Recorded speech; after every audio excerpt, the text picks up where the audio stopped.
déstabiliser nos pays. Vu qu'il nous déteste,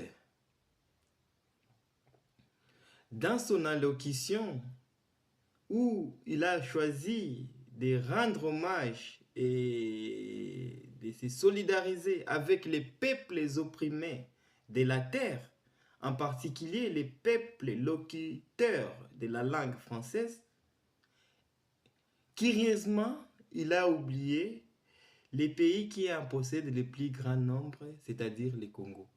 Et ça a choqué les valets Tshisekedi Wachilombo. Mais il s'attendait à quoi? Pour lui, il n'est qu'un président ici, issu des compromis à l'africaine, facilité par Laurent Fabius, son ministre à lui, du patron en chef de la France-Afrique, Emmanuel Macron. Et du coup, il s'est offusqué, il a repris son avion. Au lieu de rentrer au Congo, je pense qu'il est allé en Belgique. Il s'offusque parce qu'on ne cite pas les siens parmi les peuples opprimés, parmi les peuples agressés, parmi les peuples en situation chaotique due à l'ingérence, au goût du vol, des pillages des ressources des autres.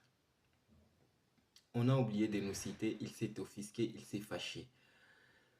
Mais ces colères, ces crises de colère ne nous disent plus rien. Parce que dans leur couloir, dans leur téléphone rouge, on lui a dit, toi, qui t'a autorisé de prendre cet avion et de partir?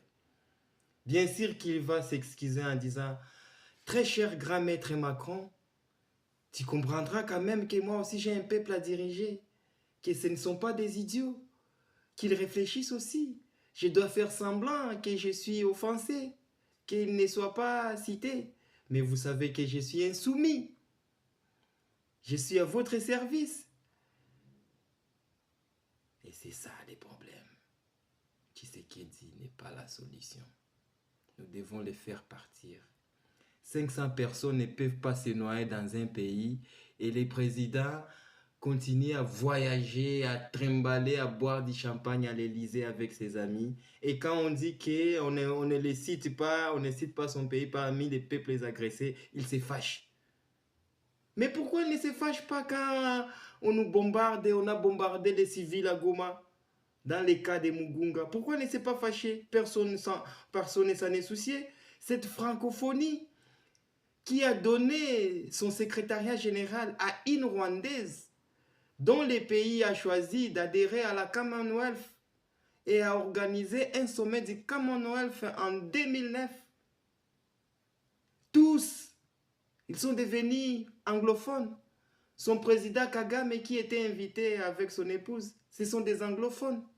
Mais on a choisi de donner au Rwanda le secrétariat général de cette organisation maudite pour lui remercier du boulot qu'il fait pour eux au Congo, c'est-à-dire déstabiliser, massacrer les peuples congolais et occasionner en même temps les pillages de l'or, de l'uranium, du coltan, du zinc, des cassitérites, du gaz dans les lacs Kivu. C'est pour cela que Kagame est remercié.